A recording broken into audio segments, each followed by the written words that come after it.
Hello, everyone.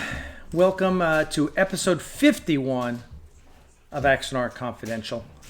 I hope you are all doing well out there. I'm looking to see all the regulars here. Tesla, FFI editor, Val, Craig, how are you? Dave G Sounds, Silver Bullet, Chris Cooper, how are you? In the background, of course, you hear the ever-present Belgian Malinois in my life. They have been on a tear. I mean, I thought they would have been asleep by now, but they're still going strong. After like 3 hours, they're Artemis and Sable are kicking butt. So first of all, I do want to give you all, if you didn't see my brief post, I had to take it down at request of Amy ahead of the rescue. But this past Wednesday, Raven, the runt of the litter, passed away while undergoing surgery, spay surgery. She had an allergic reaction to anesthesia, and we love that dog. And these are all photos of her when she was with us when we were fostering her. She sadly had already been chosen to go up to Maine with Coda to work for a police officer, and so we are deeply. And I will tell you, this is how great the vet's office and the rescue are, because they're combined, right? Is the vet tried to revive Raven for an hour and a half, unsuccessfully, of course. And he was so broken up by losing Raven that he couldn't do surgery the next day. He had to cancel his surgeries. He was so upset. And he's a wonderful guy. We've got his picture here with Raven, Brianna posted. So, listen, here's the vet with Raven when he was checking her out. It's this, as you know, this week, Dana Wagner lost Roscoe, their longtime dog. And, listen, I'll be honest, it's not like we lost a dog that was part of our family for 10 years. She was in this house for 6 weeks, but we love them all, as you know. And so anyway, I just want to share that with you all so you knew what was going on. And let's get to some good news.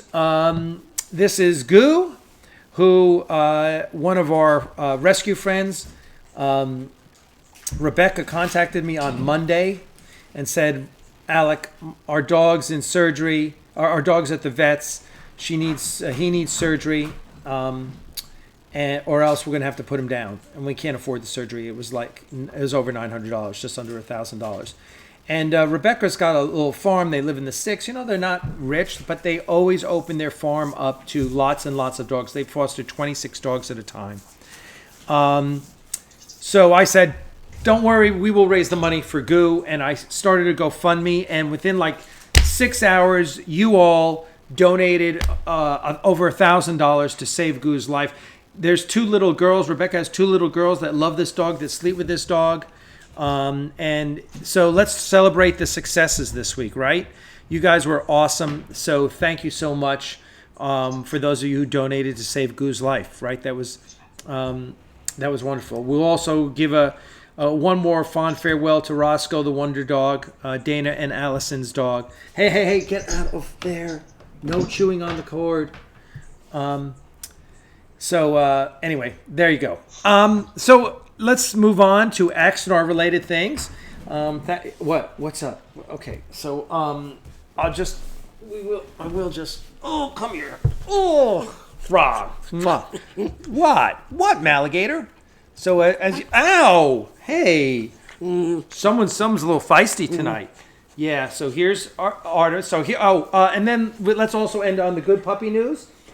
Artemis is going to. I probably shouldn't say yes because it's a foster situation to start. But Artemis is going to stay in the Axanar family. She's going to be a foster to start, and if she winds up getting along well with the 2 dogs the family has already, then she will be adopted. I'm not going to reveal the names yet because that it may fall through. They just want to make sure she gets along with their other 2 dogs. Okay, sweetie. Okay, and Sable got adopted. Sable, where are you? Sable, come here. Where are you, Sable? Hold on, let me make sure she's okay. Sable, where are you? Sable? Oh, there you are. Come here, sweetie. Okay, it's about time you guys are going to go to sleep, I know. All right. And then one of our good friends. What? No maligating. Hey, stop it. Stop it. Sable here is who we love. Hey. All right. Hey. Are you all right? Hold on. We gotta separate them. You're going away. Yeah, you are. You get in there and you stay.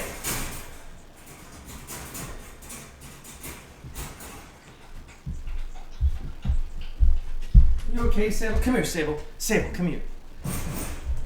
Yeah, come here. Huh? Well, that's the problem with these dogs. They're super aggressive. So here's Sable.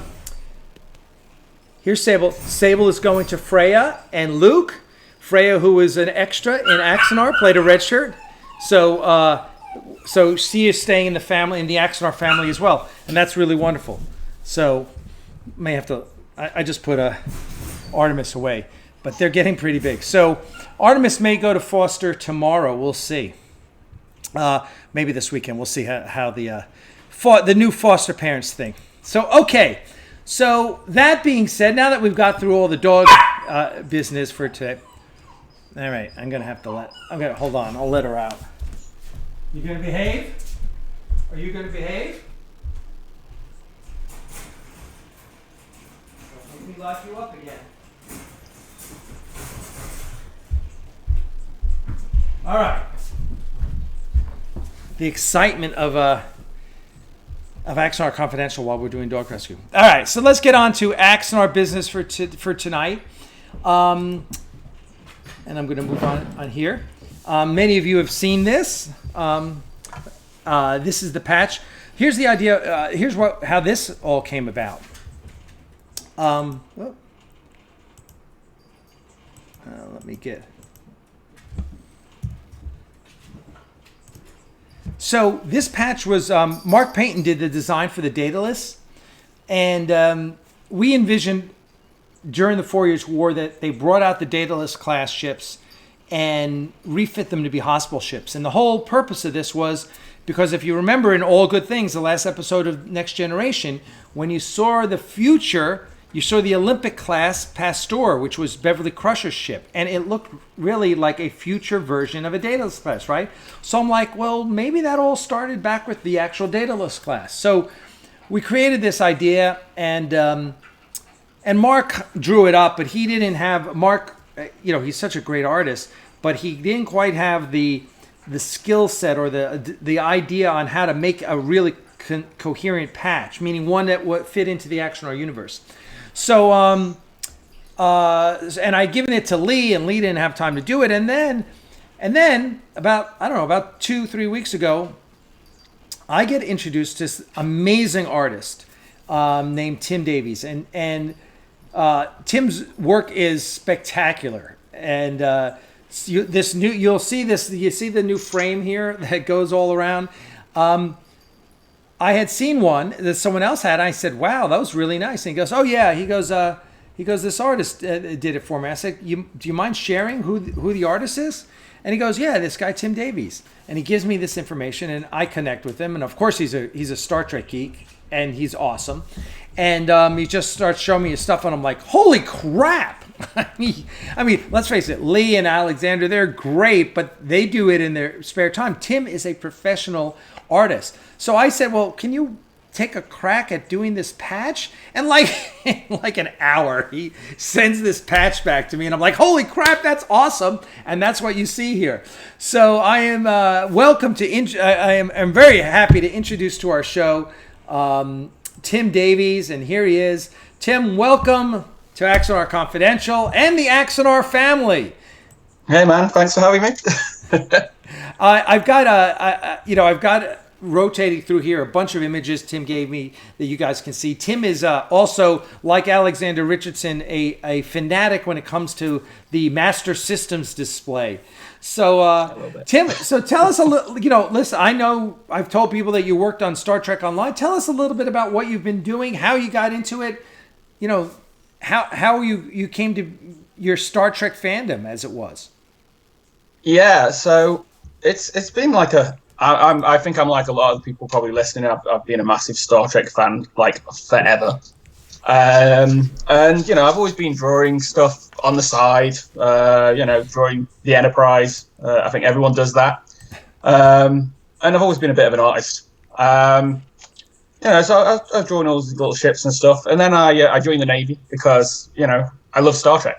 And I think everyone that's been in Star Trek had the idea of captaining their own ship eventually. So joined the Navy, became an engineer, and I've always liked Star Trek. It's amazing how many people in the Navy like Star Trek as well, man. It's crazy. And I just kind of over the years found out about Star Trek Online, and this was back in 2004 when they first announced it on the official CBS forums, and I was like, I have to play this game. I'm a massive gamer. And I started doing little bits of fan art, which is where my graphics kind of came into all this. I started using my engineering know-how to make these diagrams of the ships. I'm a big kind of proponent on making sure that things work and things make sense. And I kind of try to bring that through to the graphics I do. And whilst I was doing all this on the side, I kind of got a bit of a following with the images I was doing. Online, I'm known as Suricata. That's kind of my online handle. Most people don't know me as Tim Davies online. And I eventually decided I wanted to do this for a living. So I went back to university, got my education in multimedia design and got snapped up. Ended up working on Star Trek Online for 6 years in the end. So yeah, I've done quite a bit of work for them. I did a lot of the a little bit of environmental lacquers and quite a few graphics for the MSDs, which is kind of the thing I really love doing the most. There's some of them, I'll do in a couple of days if I'm really in a rush, but these are done with a crazy passion. Some of them take up to 3 months to do. Wow, that's great. Now it's because I'm using the actual set plans when I do them. You're using what? Say that again. I use the set plans. They are done 100% to scale. So I'll fix errors in them. For example, in the TV show, when they make when Doug or one of the guys makes one of these MSDs, they're probably told by the director or producer that they want a graphic for tomorrow. So they're rushing it out. When you're a fan, you've got a little bit more time. It's a little bit easier, so you can really take the time to do it. But because of the way production schedules are, and you yourself will know this, they might be building the sets when the studio model's not finished with the ship yet. So they don't even know how the ship looks. Right. And you can see this with the Enterprise E. The Enterprise E profile is completely incorrect to the ship we finally saw on screen. And it's obvious that graphic was made before the studio model was finished. So that's the thing I kind of do as I go back to the graphics. Same with the Defiance. I'll go back to them, and then I'll kind of fix the scaling of them and put all the rooms in place using the set plans. So everything's kind of as pretty much as accurate as it can be. Wow. And one of the things you pointed out to me was the difference in the Enterprisees and the different movies. Yeah, so it's like that's the kind of cool thing about film production in general, right? The first Contact had the Enterprise E, which was made as a full-size studio model, which I'm sure people have seen pictures online of. It's an absolutely gorgeous model. But in Insurrection, they decided to make a CGI model. And, it's very hard to make CGI from a studio model. There's a lot of reference there, but there's always going to be minor differences. And the same when they went to Nemesis, they made another CGI model with another studio. And when you look at the profile, you can see the ship changes quite a lot. To the naked eye, you won't notice it, but when you put them side by side, the shape of the saucer changes, the engine changes, the height of the ship even changes. Like the hangar goes down the deck, the ship gains two decks. It's and this is what I love about what I do. Is a lot of these little details that people wouldn't notice. You kind of realize when you're doing the research, and it's just like it kind of blows your mind a little bit. It's like, oh my god, am I the first person to ever notice this, or Wow. Well, it was a mind blower to me when you showed me the two MSDs and how different they were. Yeah, it's when you do them side by side. I mean, it was quite a lot of work because I did one for Nemesis, and that was just I love the Sovereign class. It's one of my favorite ships. And now, So I we've got that one of the images up right now of the Sovereign class. I'm not. This is the bluish, the more blue Yeah, one. that's the Nemesis version. Okay. So I put a lot of Easter eggs in there, but I also put things there from afterwards. So like John Eves did a Ships of the Line with the new shuttles, which coincidentally have actually arrived in Picard in the second episode. Oh. So it was kind of cool to see those finally in there. I added like the Argo Dune buggy and little things like that. And then when the anniversary for First Contact came out, I was like, well, I have to put it to the correct colours that it was in First Contact. And then I realised that, yeah, the ship was a different shape. And yeah, it meant that actually I had to move entire decks and add new decks, which was like, you would never notice this until you really get into it. Also, the fun thing is I have the original Illustrator files from the film. And they have little people on them. They do that with all the MSDs. But when I measured it, the people with the ship, the size of the ship, were actually only a meter tall. And this is what I find really fascinating when I do the MSDs, is realizing the size of the ships that everyone assumes doesn't necessarily make sense when you actually really try to make it work. Right. So, like the Excelsior, I think it's 467 meters is the size that everyone says it should be. But when you use the MSD from Generations and you actually put the people there and put the sets in, it's 622 meters long. Wow. And it's always fun when you start doing this stuff because immediately online people will vehemently disagree with your findings. Because let's face it, everyone's an expert. Mm-hmm. For sure. Everyone really is an expert and has their opinion. The one MSD I'm doing right now, which I haven't really shown much of, is the original Enterprise. Oh, wow. And it's the one I've been dreading the most. Why is that? Because everyone has an opinion on the original Enterprise. Everyone has an opinion on that ship. Not so me. I'm kind of working on that on the side right now, but that's the one that scares me. No, I don't. No, when it comes to like something like that, it's like Alexander, who's is doing the full blueprints for the Ares, and I haven't given him that much feedback. I told him the captain's quarters and the first deck officer's quarters shouldn't be on the same right next to each other. And he was like, "You told me to do that." And I said, "Really? That doesn't sound like something." He said, "But okay, whatever. Put them on opposite sides of the deck." All right? It's like they should be on opposite sides of the saucer, like different decks too. So, but anyway, for the most part, I let him do whatever he wants to do. It's like you see the ship. Talk to Tobias. He's the one who put it in 3D. I just did a series of tweets yesterday, as a matter of fact, which I should copy here at some point, and we'll do it an origin of the Ares again and show it. So because someone said, Alex said that he based the Ares on the Anton class, which I think was a FASA ship. Was that a FASA ship? And I was like, and I saw this, and and someone else said, no, he based it on this. And I was like, okay, neither of you guys are right. Let me show you, because I have a file of all my images.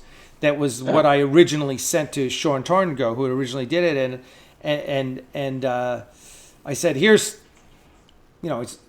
it's initially it was all about the Centaur class. I love the Centaur class, so that was it's the one actual kit bash. Actual model kit bash that they made that looked good, because in my opinion, every other kit bash they did look like crap. And shouldn't be. I think the Constellation is the only one that kind of worked a little bit, like Picard, the Stargazer. Was that a kit bash though? Yeah, it was. What was it was the Enterprise. They took two Enterprise A kits and they basically cut the middle out and then made a new middle section. But yeah, it is a kit bash from the Enterprise kits. Gotcha. And even on the back, you can see like the pylons we used as details, and there's some mech warrior bits and bobs that we used on the underside to give the details.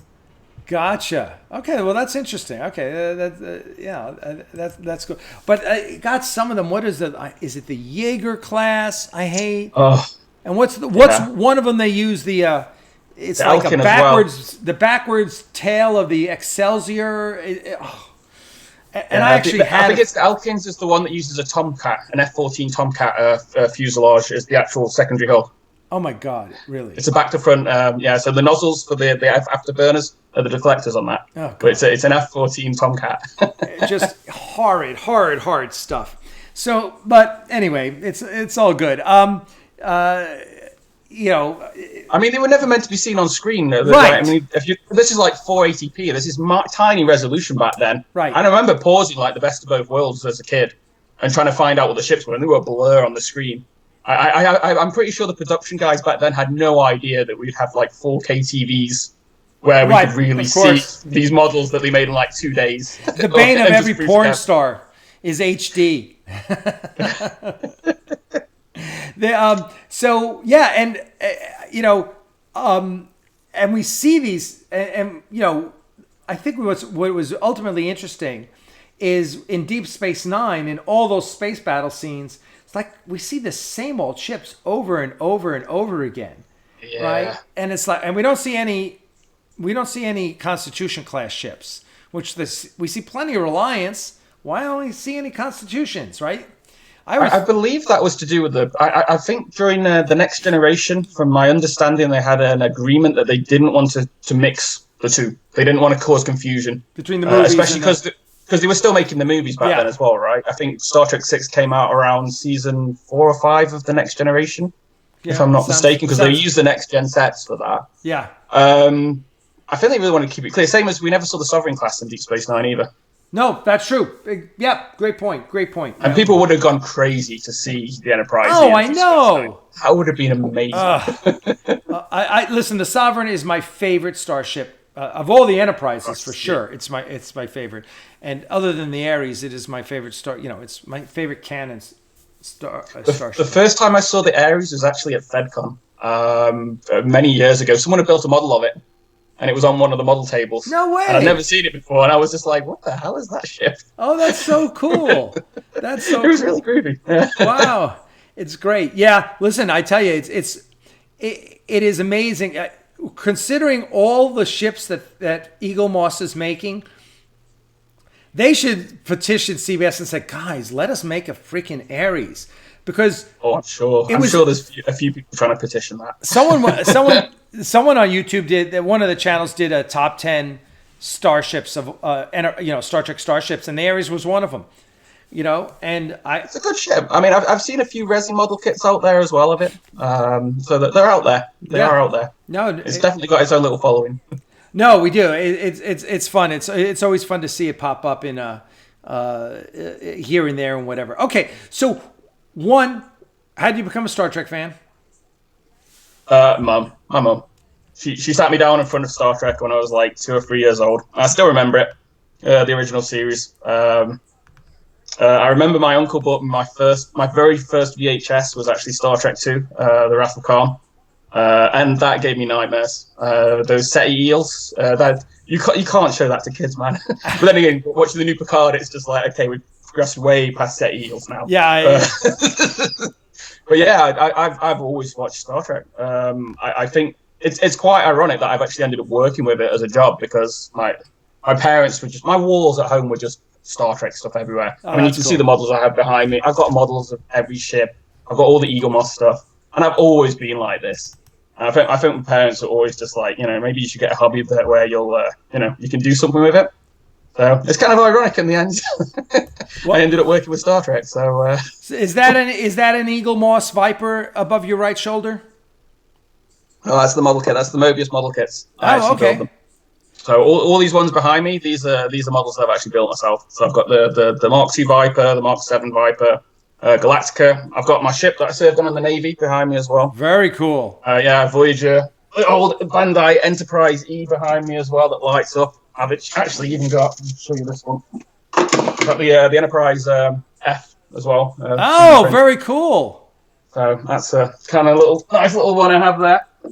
And then I would, if I showed you my collection, it would take forever. I've got so much stuff. I build models for a hobby as well. Now, it's not just graphics. Do you collect any pre-built ones? Well, you do Eagle Moss, you said. The Eagle Moss ones I build, but mostly I buy model kits and I build them myself. Now you're English, right? I am, yes. So Thunderbirds, Captain Scarlet, Space 1999, UFO. What are you, all of them? Just check them all. Yes. I am a sci-fi fan. So that's Doctor Who, Battlestar Galactica, Star Wars, Star Trek together. I love Star Wars as much as everyone else, or not. Expanse, Firefly, Orville. If it's sci-fi, I like it. Yeah, I'm the kind of guy that I'll watch something and judge it on an individual basis. I think that's the best way to do it, and it's the same with Star Trek. I'm very I like all the series. I like some more than others, but I like some episodes more than others. There's some humdinger episodes out there that are absolutely terrible. I know. Every season had them. I'm not going to pretend they didn't exist. Well, this is one of my points about Discovery. I would argue with most people, and I have my issues with Discovery. I think you and I have talked about it, and I've certainly talked about it ad nauseum on this channel. But as far as Star Trek goes, season 1 and 2 of Discovery are probably better than any other season 1 and 2 in Star Trek. Now by far. And the production quality is amazing. Right. And not only that, and the writing it was uneven, and there's just things that are just we all don't like. We all hate the Klingons, and the ships look like crap, and blah blah blah blah. Whatever.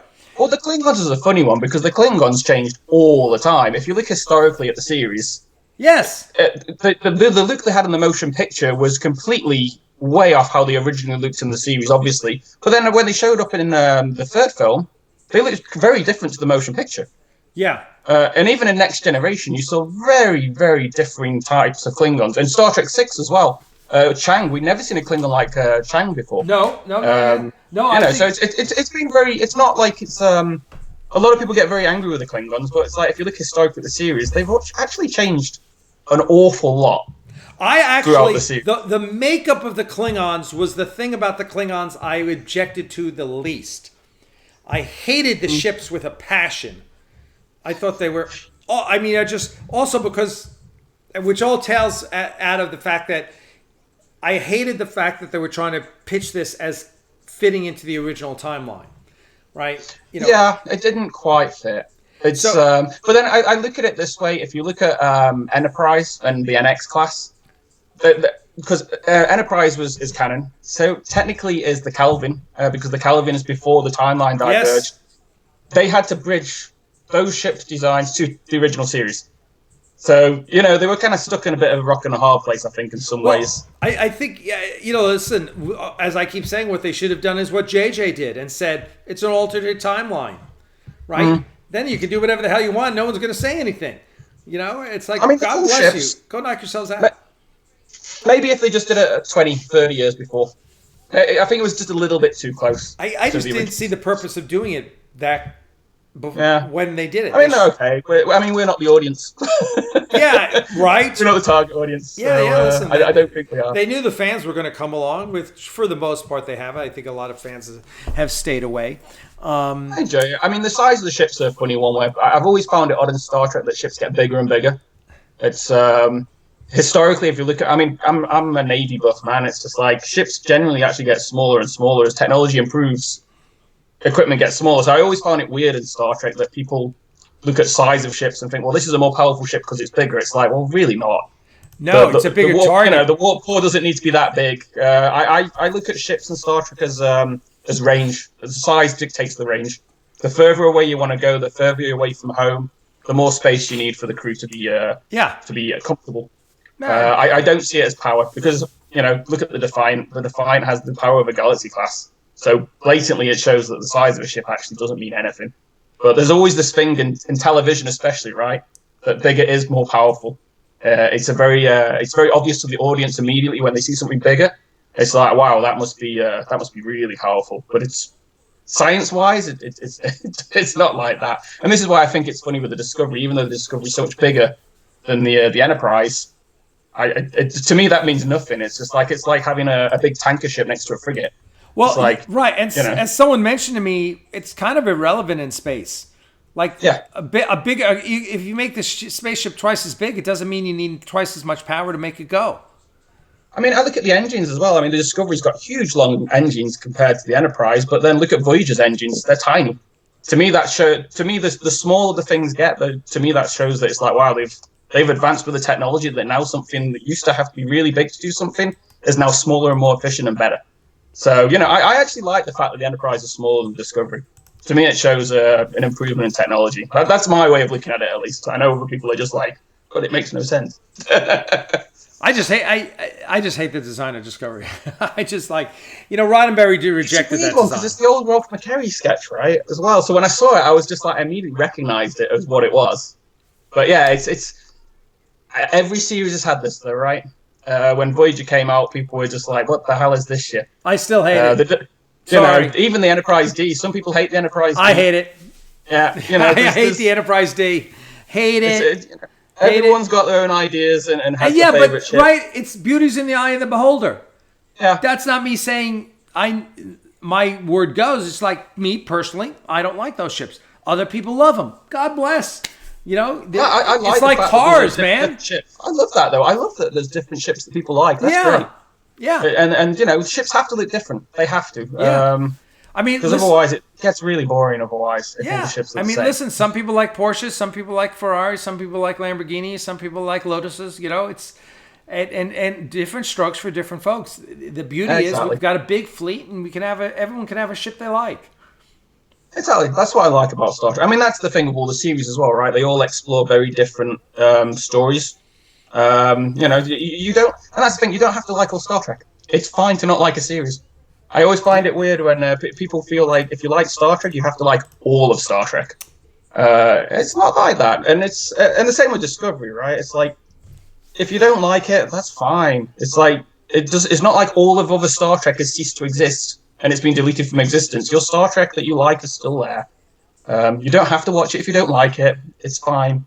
If you don't want to consider it canon, that's also fine, to be honest, because canon's a very weird, fluidic meanings to it. Yeah. Even during all the series, they kind of messed it up themselves anyway. I have my own headcanon of how things should be, and that's fine. It works for me.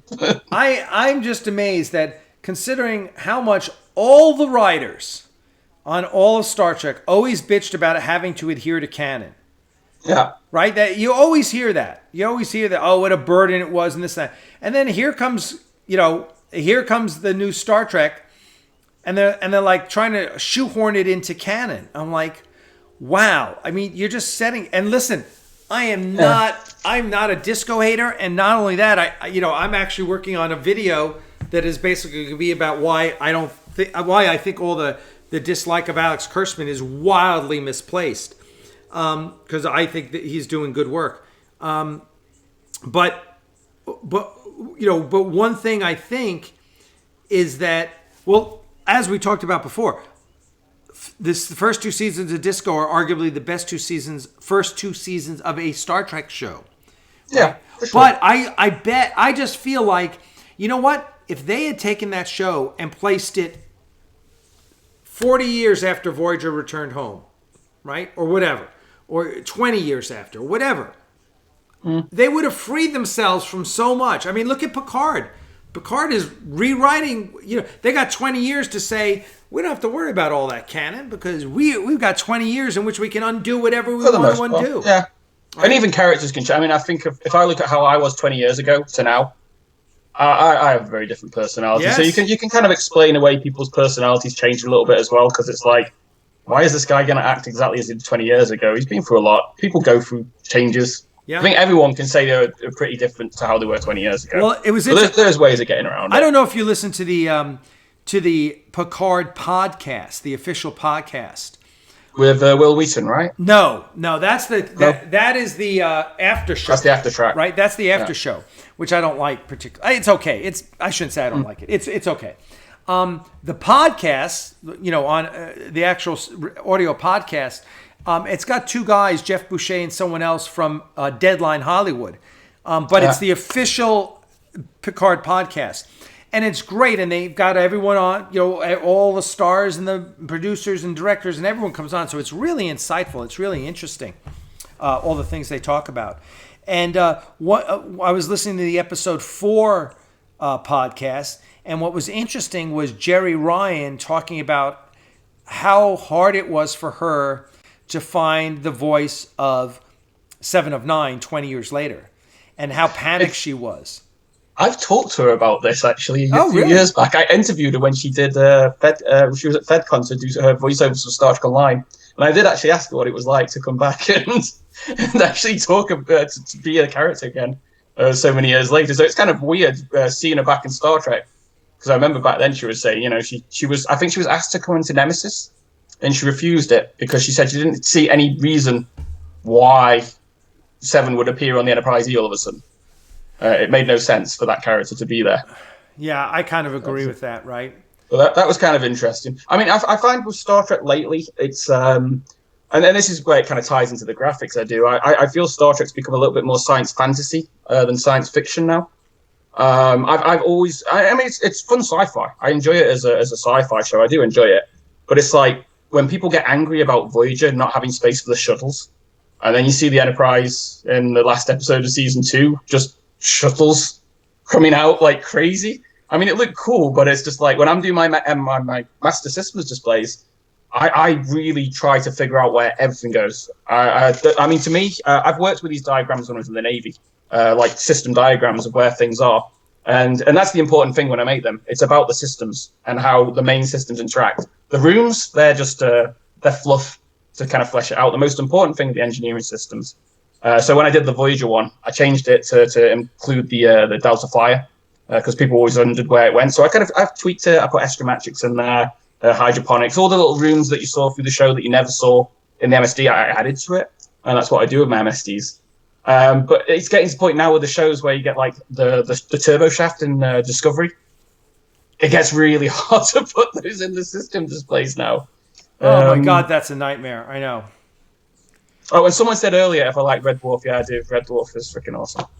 It's fantastic. By the way, do you follow the models out of that company in the UK, 1612, all the Space 1999? Have you seen their die kits? That old stuff. Yeah, I mean, I used to, when I was a kid, I remember building like the Sky Base from Captain Scarlet. Oh my God. Tracy Island. Yeah, I've got. There's a company that does die-cast Eagles.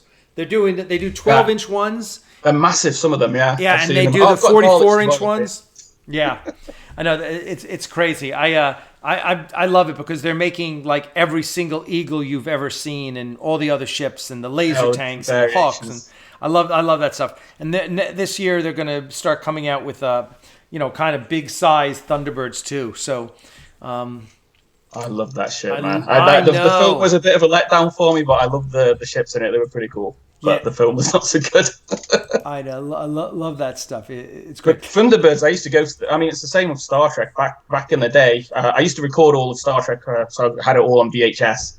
But yeah, it got to the point when Voyager and Deep Space Nine came out, I was no longer living in the UK. I was living in Denmark at the time. I had to buy them on video, and they were like £15 a pop for 2 episodes.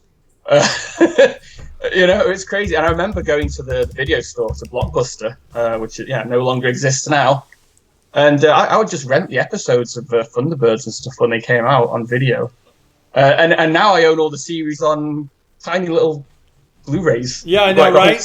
Entire seasons on a Blu-ray, and it's just like, Christ, my shelves back in the day were just filled with VHS cassettes everywhere. It's I broke some of them. I think the Inner Light. It's one of my favorite episodes of Next Generation. Oh, it's brilliant. That one I broke the cassette on from watching it so many times. Same as Way of the Warrior for Deep Space Nine. I broke the cassette from that from watching it too many times as well. That's a great one because it has the greatest scene in Deep Space Nine, which is the bar scene between Quark and Gareth. Oh, yes, exactly like the Federation. Exactly. It's insidious. I love it. I still remember that the best scene I ever saw was I think it's not. Oh, I can't remember the name of the episode now. It was the one where they leave. It's not Time to Stand. It's where they leave Deep Space Nine. Right. And they leave and they go, we're not leaving, we're going back. And the ships turn around and then you see the Federation Armada and the Klingon Armada going, it's like, wow, I got goosebumps. I miss that. I've missed that with Star Trek these days. I don't feel I get goosebumps as much anymore. But I think that's the thing with TV in general now. We've got to the point where it's, grand, massive space scenes they're very easy to pull off now compared to how they used to be. So you don't really get the goosebumps as much. I got them a little bit in the new Star Wars film when the fleet came out. I got it it didn't last very long, sadly, but I did get goosebumps for a moment. And Avengers Endgame, I got goosebumps for that with the portal scene. That was great. The build-up for that is amazing. I know some people don't like those films, but wow. I love goosebumps when I watch stuff. I'm hoping Picard does this at the end of this season. I'm hoping we're leading up to some kind of like big redeeming... because they've really made the Federation seem a little bit... I don't know. I always liked in Star Trek that with Deep Space Nine, when you wanted to explore, like, they wanted to get gritty, they went to the edge of Federation space. The Next Generation, they kind of explored new worlds and unexplored regions, and then they kind of like used the Federation as this like, this is how we do it. This is like how we do it, and it's like this is how you should be. And it's like, you can be like this. You can get over poverty. You can get over these things. And I always liked that. And it's the same with Voyager. They went to the Delta Quadrant, so that they could explore the gritty side of life. And the Federation was always this really nice ideal. But then Picard seems to be kind of ripping down the Federation a little bit. Yeah. And it feels weird they're doing that. Yes. So it's a bit of a strange one. Yeah, no. And I can see a lot of people are thinking, who the hell is Tim Davis as well? Tim Davies is a new art director for Axanar that we are very happy and fortunate to have, who's already done some spectacular work for us. And one of the other things I should show everyone, which I've not shown everyone, is we've shown plenty of your. Okay, I'm gonna kill your slides here, and instead, let me remove that. I will add the. As many of the people who are watching know, one of the things we're working on is jackets, and I've shown the samples here before, and boop. All right, let's shrink this down and put this. Here is so as many of you know, there we go. We've been trying out jackets, and the samples that we got had the 5 fleet patches on the back of the jacket. And no one was really crazy about that. I mean, that was kind of a nod to Top Gun, but everyone was like, I'm not crazy. They like the patches on the shoulders and on the front. So I said, okay, well, let's get a patch for the back. What would be great? And so this image that Tim created basically uses the Starfleet International, the fan club, Starfleet International, which we are proud to now be members of, as the basis. And Tim takes out where it says Starfleet and puts Axanar in there. And we really think this is awesome. We're going to get this made into a nice, I don't know, like 8-inch patch is going to go on the back of the jackets. So I think it's pretty awesome. It's a fun one. It's built completely from scratch again. The actual the crest behind is actually the one from the motion picture. It was a panel on the floor in the hangar bay. Yeah. So I've taken the original crest from that because it needs to be accurate, right? Yeah. So that's actually the panel they showed in the motion picture. I believe the one they showed on the view screen when they're doing the kind of the crew kind of a speech and they're talking about Vija. Yeah. That's actually a different design. It has a different crest. So there's like about 4 or 5 different versions of that logo that have been used, and they're all very different. So the stars are exactly where they should be compared to the actual graphic that was used on the floor. But that's kind of how I do this. I always try to make sure that everything's kind of done as close as possible to the real thing. So like when I'm doing the car stuff, I did for Star Trek Online, I did Deep Space Nine's graphics. I did all the panels on the whole station. It took me about 3 or 4 months. I took about 4,000 screenshots from the show. And yeah, I talked to the guys that were working on that Deep Space Nine documentary as well about it when I was at Destination Star Trek, and it was like I was saying to them, it's weird when you do this kind of stuff because it's like archaeology. The amount of research that you go into to try and find things out, especially with Deep Space Nine, it's amazing how many panels you never actually saw. Just because the camera never showed that part of a panel, and you go through the whole series and you're like, we literally never saw that panel, or or just getting the colors, because the colors change every show. They change the gels behind the panels as they kind of wear out, so the panels always change colors as the show was going. So there's all these little details, and the weird thing was taking screenshots of operations for Deep Space Nine is realizing the last 2 seasons they barely were in the ops room. There's very few episodes where they actually were in ops. Oh, interesting. And you don't notice this because you just know that it's there, and you just assume that people are working there. And when you have an episode, you don't think about the sets and the places they're talking. You're looking at the characters. When you go to take the screenshots, it's just like, they they didn't use that set at all in an entire season almost. That's what people Silver Bullet says. Oh, Tim, you're the one who screwed up Deep Space Nine on Star Trek Online. I got so lost after the redesign. So Nick actually did the design. I did the panels. I did all the cars. But that set was actually done via the actual blueprints from the TV show. So it's actually pretty much as accurate as possible. And then they flipped it to get the promenade because it wasn't all made obviously in the TV show. They do a lot of redresses, right, to do it all. The set actually in STO now is beautiful. The people that work on that it's a passion project. It really is. I mean, I wouldn't spend 3 months working on panels if in my spare time if I didn't love doing it. Yeah, as you know, Thomas Marone did most of our early patches, the fleet patches, and he's so good. He's so good. Yeah, so he's really good. And our next one of the and I explained to Tim, and I think you all know, we're doing a couple books. I know Tim's going to want to have a hand in. One's called The Art of The Ships of Axanar, which we're doing like the old Ships of the Starfleet books. And it's going to have histories of all the ships and all the registration numbers and everything. And then we're also doing an illustrated script for the full-length movie script. And that'll have all sorts of key art and concept art and ships and you name it in it. So stay tuned. Look for those things. I think it's going to be once we freaking finally finish this film. But I'm thinking of doing something similar as well. One of my books. I actually just I had a job interview this week, and I was showing. I decided to print out my portfolio, and I printed out all my MSDs as well. Nice. Oh man, they looked nice. They looked really nice. So now I'm thinking I maybe should get these printed out. Oh yes, definitely. Oh no. Yeah, I'm surprised no one is. There's not a license for Master Systems displays. Like people could sell them. I want to work on that. I want to do it properly. But it's a fun little thing to go through. There's a lot of hoops to jump through to do it properly. So. Yeah. Oh, excuse me. Eccleston. The thing with these is they have to be printed big as well. You yes, can't just I agree. On a small piece of paper. I've got some printed out in the house. About 2 meters long, some of them. And I've done it at events where I've had them printed out backlit, like 4 or 5 meters long. That's when they look good. But they need to be printed at. You've seen the detail on them. You need them these printed out big to see them. No, I printed out the Master Systems display of the Ares. It's only it's poster size about 24 by 36, but it looks amazing.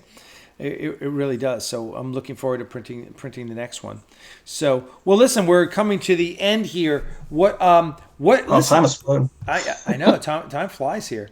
Tell us about kind of like what is your, now that you've worked on a couple things for Axanar, and you're certainly the master at all things Star Trek. What would make you happy to work on in Axanar? Oh man, I'm putting you on the spot. There's so much to work on, right? I mean, there's a lot of stuff that's already been done as well, right? There's an awful lot that's been done already in regards to sets and I've talked to Alexander Richardson for a few years as well. I think anyone that does the kind of graphics I do with the Lacars replicas and the Yakudograms, I think you can probably count them on 2 hands, all the people worldwide that are really into this. So I think most of us, especially like in Star Trek artist worlds, we kind of all know each other. I think we're all friends with John and Doug and Mike and all reach out to them on the side. So I think in Axanar, I think a lot of the stuff is done. I mean, there's a lot of groundwork already being done, right? From my understanding and looking at the production value, what's come before. As a designer, to be honest, I just work on. I'm used to just being given projects and I do them. I think that's the thing when you start doing stuff as there's a very big difference between working on something as a fan and working as something on a job. And this is comes apparent with my MSDs, like the Enterprise E one I did as a side project, and that took me about 3 to 4 months, off and on in the evenings, just playing around. The Voyager one I did in 2 days because it was needed in 2 days. Wow. There's and that's the thing I'm used to from working as a professional job. And you don't take it personally either. So I know you've been given a lot of feedback on these patches and stuff, and it's just like, it's fine for me. It's you could say it's rubbish and you need to be redesigned, and it's not a problem because at the end of the day, it's you're just doing what the client wants. The client says they need something, and you deliver it.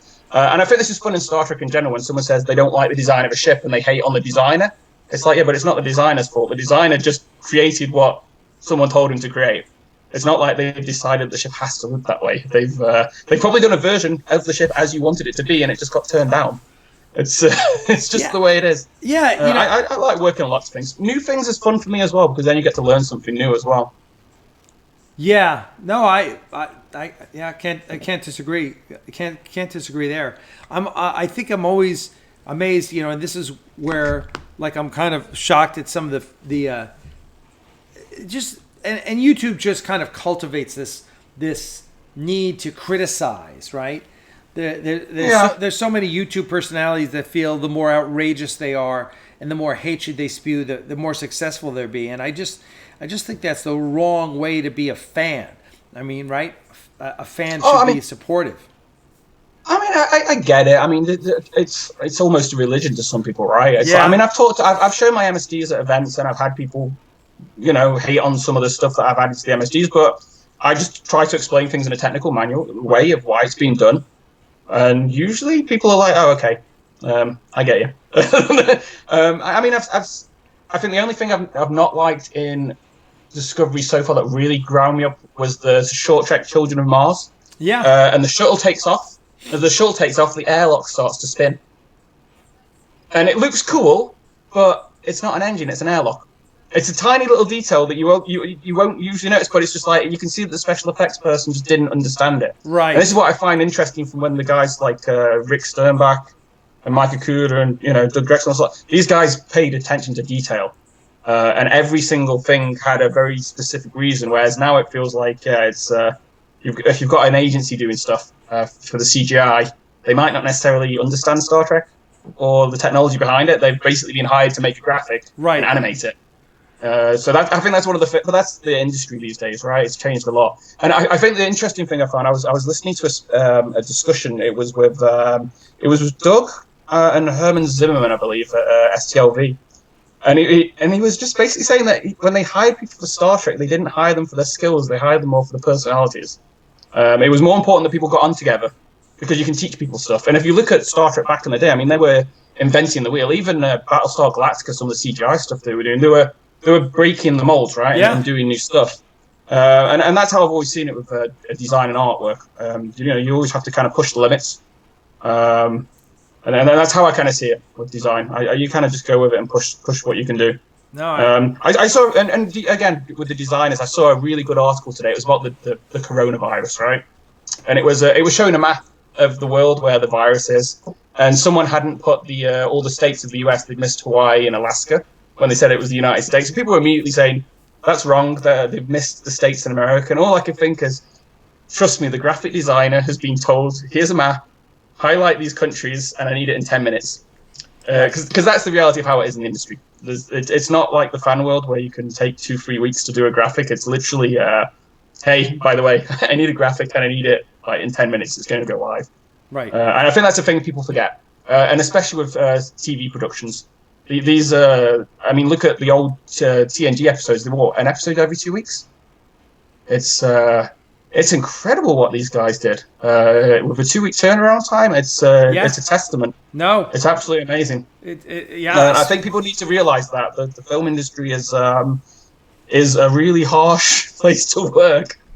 with very short turnaround times. Yeah. And you can't compare fan art to what's been done in the shows because it's just, it doesn't work that way, right? Something in the show, a TV show, is meant to be seen for 2 seconds, if that. Well, that's and it's there to tell a story, right? Yeah, listen, and having been, being such a Star Trek prop and costume guy, I'm telling you, a lot of the props look like shit. You know why? Oh, they're terrible. Because you don't see them.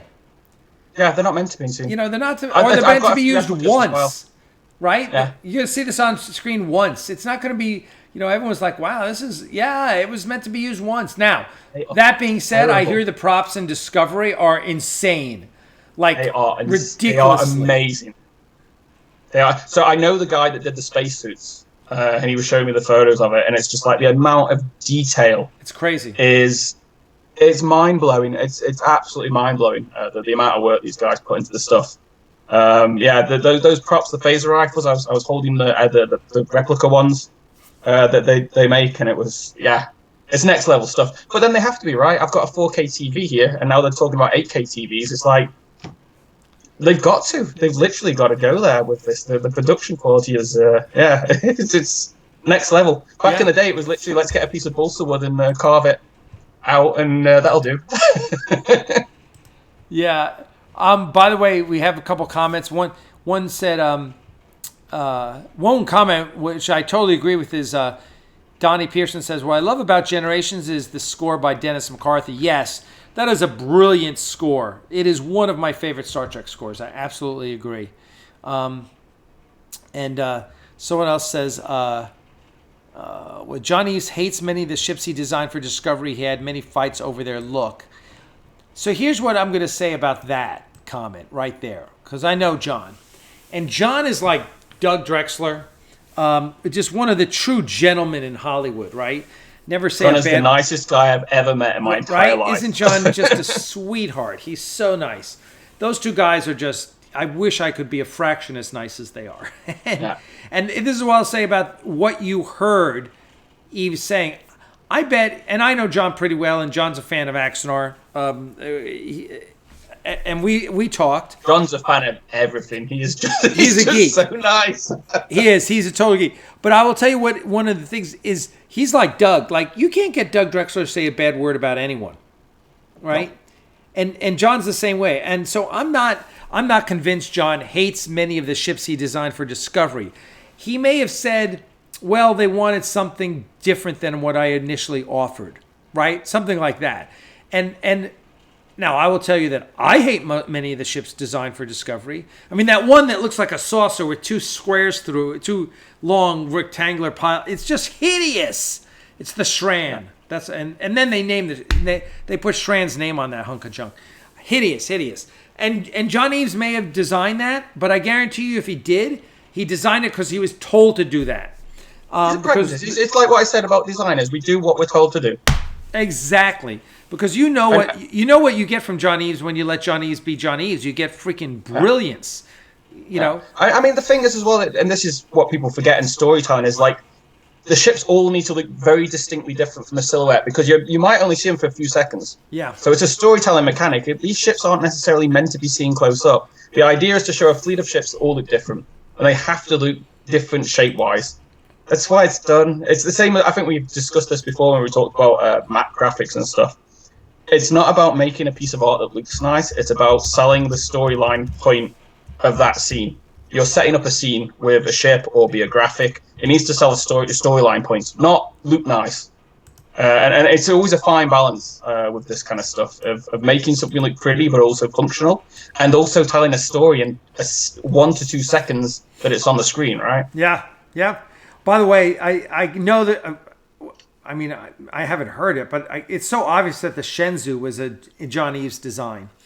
It's brilliant. I freaking love this Shenzhou. Of course, it looks like the Ares in 100 years in the future, which is cool. But John's got a very distinct way of paneling ships. The funny thing was when they came out, when Discovery came out, season 1, people were like, "Oh, look at the Shenzhou. It looks just like the Ares. They ripped you off, Alec." And I said, first of all, the Shenzhou may have the same arrangement as the Ares, but we ripped off other ships that had the same arrangement as you're right. It's all a circle. It's all everyone rips off everyone else. And it's not ripping off. There's only so many ways you can put a saucer, 2 engines, and a hull. Yeah, there's only so many ways you can do that. Looks more like the Lunar class. I see it as like an older Lunar class.